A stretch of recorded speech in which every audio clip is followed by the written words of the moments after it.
Wa 'an Ibnu Umar radhiyallahu anhuma 'an Nabi sallallahu alaihi wasallam qala kullukum ra'in wa kullukum mas'ulun 'an ra'iyyatihi wal amiru ra'in wal rajulu ra'in 'ala ahli baitihi wal mar'atu ra'iyatun 'ala baiti zawjiha wa waladihi fa kullukum ra'in wa kullukum mas'ulun 'an ra'iyyatihi muttafaqun alaih.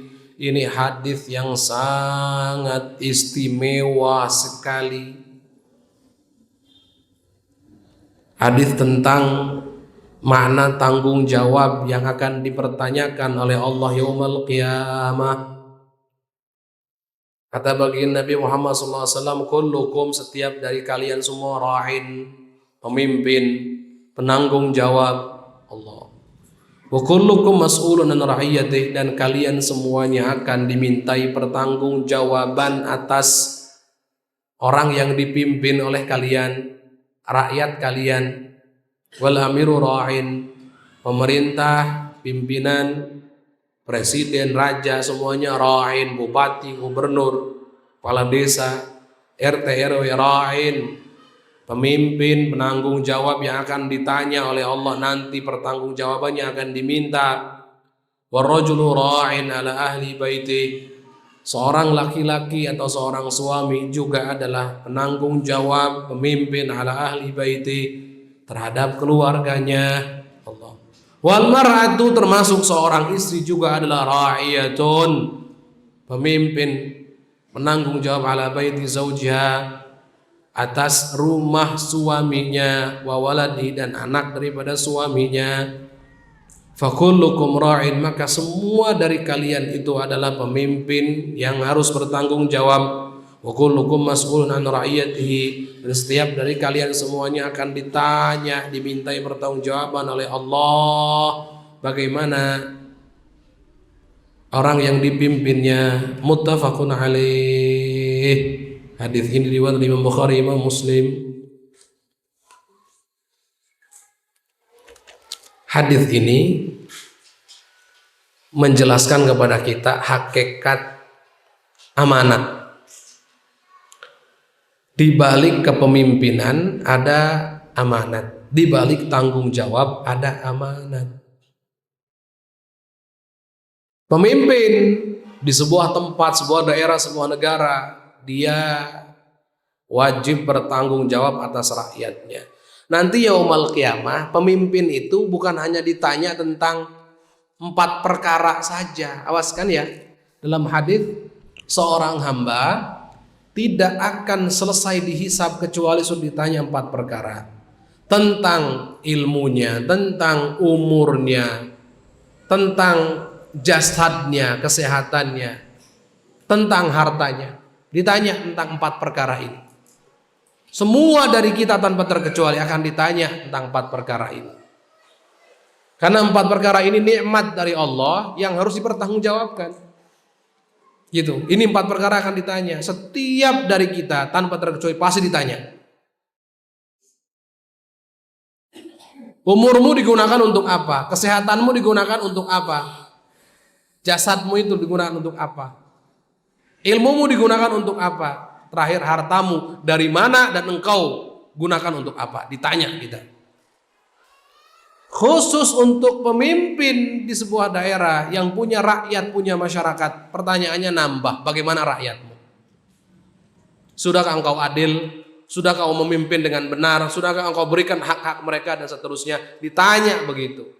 Makanya sebagian orang, bahkan para kekasih Allah itu paling takut kalau menjadi pemimpin, pemerintah, artinya yang memerintah rakyatnya, paling takut.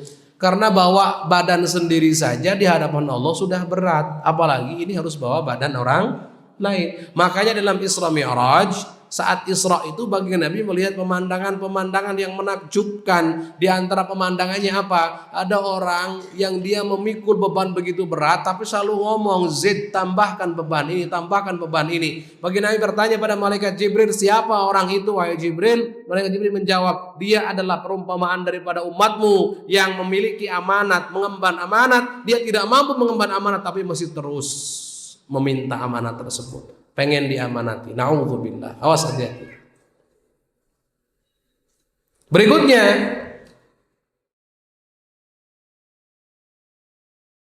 Ar-rajulu ra'in, seorang suami juga sama, akan dimintai pertanggungjawaban terhadap anggotanya. Siapa anggotanya? Istri, anaknya.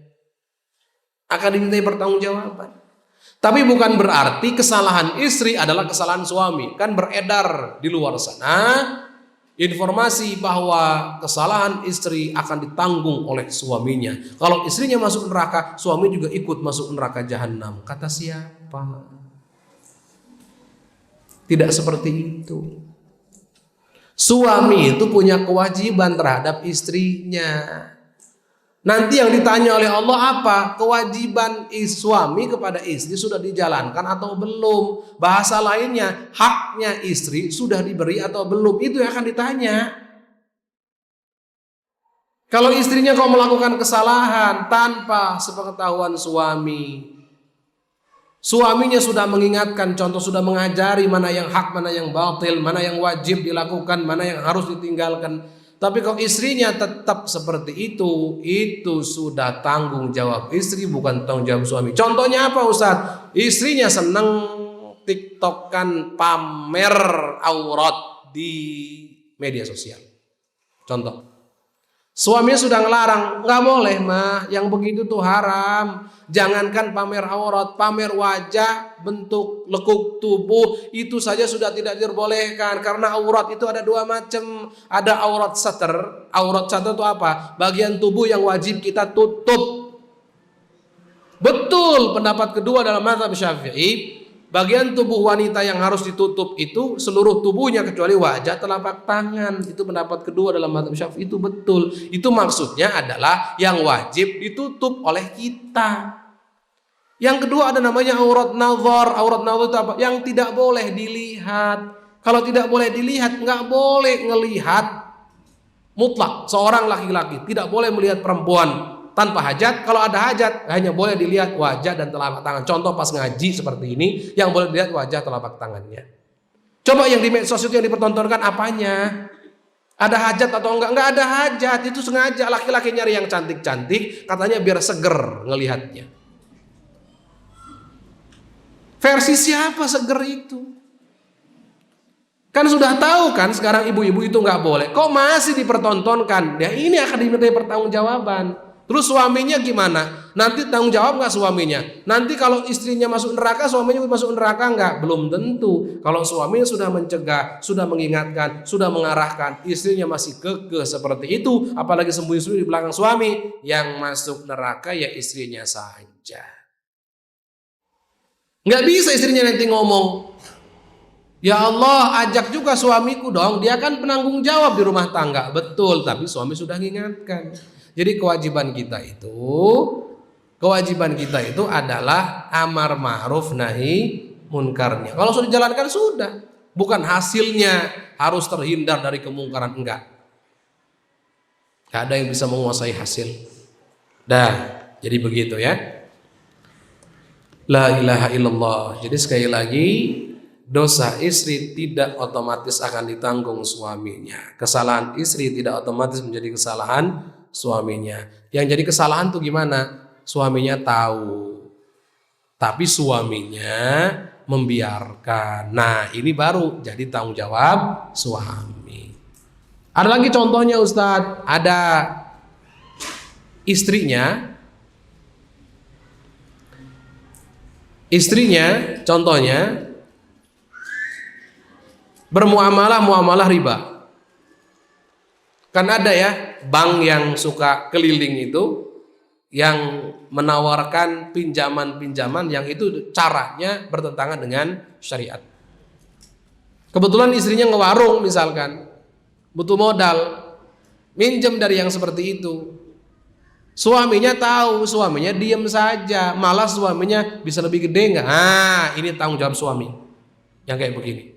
Tapi kalau suami sudah melarang, mah jangan, biarkan warung kecil tapi nanti penuh dengan keberkahan, daripada warung gede hasil pinjam dengan cara yang tidak benar malah berbahaya untuk kita nanti. Istrinya karena ngejaga gengsi, pengen punya warung yang gede dan seterusnya. Ya sudah, itu tanggung jawab istri. Wal mar'atu, makanya tolong, termasuk Kami pernah sampaikan ya di majelis ini berkali-kali, bagi laki-laki suami yang ingin menikah, di antara kewajibannya adalah belajar bab haid. Karena istri bisa salah tuh dalam memahami haid. Akhirnya nanti acak-acakan ibadahnya. Kalau acak-acakan ibadahnya sudah tahu begitu masih tetap seperti itu, dosa nanti. Dan suami punya kewajiban ngajari istrinya bagaimana bab haid yang benar, memahami haid yang benar. Itu. Kita lanjutkan. Wal mar'atu ra'iyatun 'ala baiti zawjiha wa waladih. Dan seorang istri juga bertanggung jawab. Akan ditanya pertanggungjawabannya. Apa yang harus istri lakukan? Memang tugasnya apa Ustadz? 'Ala baiti zawjiha, menjaga rumah suaminya. Gimana menjaga rumah suaminya? Ya dari pencurian, ia gak mengizinkan orang lain masuk rumah tanpa izin daripada suami. Merawat anaknya, ini juga semua adalah pertanggungjawaban yang akan dimintai nanti oleh Allah Subhanahu wa taala. Akan ditanyakan oleh Allah, fakullukum ra'in, maka setiap dari kalian semuanya adalah pemimpin penanggung jawab. Kok setiap dari kita? Kan yang tidak disebut di sini harusnya nggak termasuk, enggak termasuk. Termasuk yang tidak punya anak, tidak punya istri atau istri tidak punya suami, misalkan dia sendiri membujang, tetap wajib tanggung jawab. Apa yang dipertanggungjawabkan? Orang dia bukan pemimpin, dia bukan seorang suami, dia bukan kepala keluarga, dia bukan seorang istri. Apa yang dipertanggungjawabkan? Yang dipertanggungjawabkan adalah anggota tubuhnya. Tetap akan Allah tanya. Tangannya akan Allah tanya, digunakan untuk apa? Kakinya akan Allah tanya, digunakan untuk apa? Matanya Allah tanya, digunakan untuk apa? Dan semuanya akan ditanya. Ya. Dan pertanyaan Allah itu detail. Kalau auditor ya, para auditor itu mungkin pertanyaannya, penyelidikannya itu global kalau dibandingkan dengan pertanyaan-pertanyaan yang akan diajukan oleh Allah Subhanahu wa ta'ala. Jadi kalau uang itu, harta yang ditanya 1 rupiah itu akan ditanya. Dari mana kamu dapat? Kamu gunakan untuk apa? Ditanya sedetail-detailnya. La ilaha illallah. Baik, kita lanjutkan sudah. Ya, paling tidak dari hadis ini, mari kita semuanya mawas diri, sadar akan namanya pertanggungjawaban di hadapan Allah. Simpelnya gini, ada nikmat, ada amanat. Amanat itu tanggung jawab yang akan ditanya oleh Allah. Semua kenikmatan pada hakikatnya adalah amanat. Kita diberi nyawa, diberi kesehatan, diberi anak, diberi harta, diberi, semuanya akan dipertanyakan. Semuanya akan ditanyakan oleh Allah Subhanahu wa ta'ala. Ya, lanjutkan. Wa an Abi Ali Talaq ibn Ali radhiyallahu anhu, dari Abi Ali, beliau bernama Talaq, putranya Ali radhiyallahu anhu, semoga Allah senantiasa meridai beliau. Ini bukan putra Ali bin Abi Thalib, bukan ya. Anna Rasulullah sallallahu alaihi wasallam qaal, sesungguhnya Rasulullah SAW bersabda, idza da'a ar-rajulu zawjatahu li hajatihi falta'tihi wa in kanat 'ala at-tannur. Rawahu Tirmidzi wa Nasa'i wa qala Tirmidzi haditsun hasan. Rasulullah SAW bersabda, jika seorang suami menyeru istrinya untuk memenuhi hajatnya, maka wajib bagi istrinya untuk segera melaksanakannya, walaupun istrinya tersebut sedang ada di dapur, sedang ada di depan panggangan roti. Tanur itu tempat manggang roti, buat roti itu. Itu namanya tanur. Allah. Ini sudah pernah kita bahas ya. Cuman kami ingin tegaskan kembali, tolong dalam memahami hadis seperti ini, jangan memahami menggunakan konsep barat, yaitu emansipasi. Emansipasi wanita itu harus ditempatkan pada tempatnya.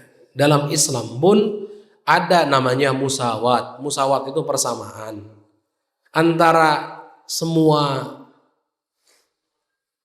umat manusia, baik muslim dan kafir ada persamaannya dalam bab keadilan. Jadi contoh seorang pemimpin harus adil, ke muslim non muslim harus adil, nggak boleh dibeda-bedakan. Ya, ini namanya musawat, persamaan. Ada juga persamaan hak dalam hal apa? Menuntut ilmu misalkan. Sebagaimana laki-laki bisa untuk menjadi ulama, perempuan juga bisa jadi ulama, sama. Bahkan seorang imam besar, Imam Ibnu Hajar Al-Asqalani itu, yang ngarang kitab Fathul Bari itu, Syarah Sahih Bukhari, itu beliau menyebutkan sanad beliau sampai ke bagian Nabi dalam bab riwayat hadis itu banyak dari kalangan kaum wanita, ahli hadis.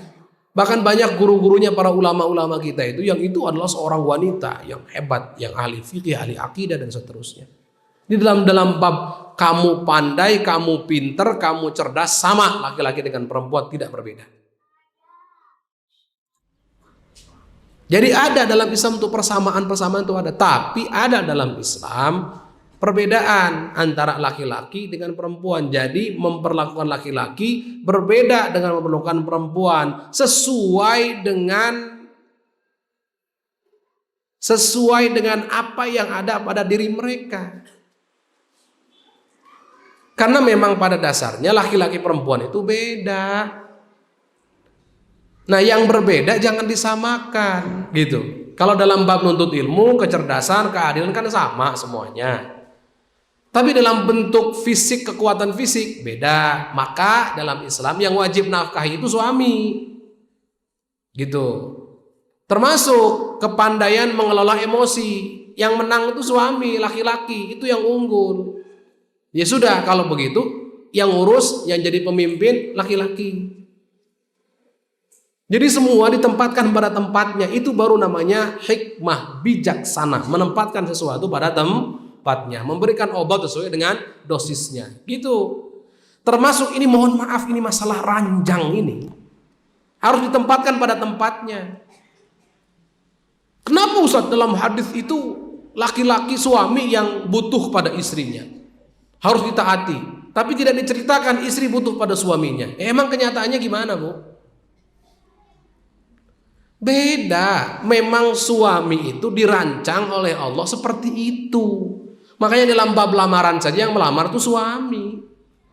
Wanita itu dilamar, wanita itu dicari, wanita itu dipinta, itu yang benar. Termasuk dalam bab masalah yang ini, tolong pahami psikolognya seorang suami berbeda. Kebutuhan seorang suami beda. Betul-betul beda sama seorang istri. Subhanallah. Jadi Gusti Allah nu udah betul-betul tepat, adil, bijak sebijak-bijaknya, gitu ya. Ibu nanti curhat saja sama suaminya masing-masing ya. Betul nggak begitu gitu. Sampai para ulama mengatakan hadis ini menunjukkan bahwa butuhnya seorang suami kepada bab ranjang itu jauh lebih tinggi daripada butuhnya seorang istri kepada bab yang sama. Jadi harus ngerti. Jangan ibu kiaskan kepada diri sendiri. Saya mah nggak gitu. Ya itu mah ibu. Ibu kan perempuan. Kan begitu. Makanya bagian Nabi sangat mengerti. Gusti Allah sangat paham. Sudah, kalau untuk urusan ini jangan. Berapa banyak perselingkuhan gara-gara urusan yang begini. Karena merasa nggak dilayani di rumahnya, jajan dia di luar. Naudzubillah. Dan istri yang bodoh yang membiarkan suaminya jajan di luar. Giliran jajan, oh nggak apa-apa lah, yang penting jangan menikah lagi. Jajan kan haram. Ya sudah, berarti tugasnya ibu-ibu nurut nih. Apa bimbingannya bagian Nabi? Apa petunjuknya bagian Nabi? Sudah, kata bagian Nabi, kalau suami, maknanya kami sebutkan maknanya. Suamimu butuh, itu kan yang tersirat. Suamimu butuh, jangan dinanti-nanti walaupun lagi ada di dapur. Sudah begitu. Memang seorang wanita tidak akan pernah memahami dengan sempurna kecuali jadi laki-laki dulu. Sebagaimana laki-laki tidak mungkin akan bisa memahami sensitivitas wanita kecuali jadi perempuan dulu. Kalau bab sempurna, tapi kalau bab rasa bisa. Kita coba untuk memahami orang lain, gitu ya. Baik. Nah, kita cukupkan insyaallah. Ada beberapa hadis lagi di bab ini. Sebelum kita masuk bab kewajiban nafkah suami kepada anggota keluarganya. Siapa saja yang wajib dinafkahi, berapa kewajiban nafkahnya, dan bagaimana cara menafkahinya, insya Allah nanti akan kita bahas di pertemuan yang akan datang atau di pertemuan yang akan datang berikutnya. Wallahu a'lam bishawab.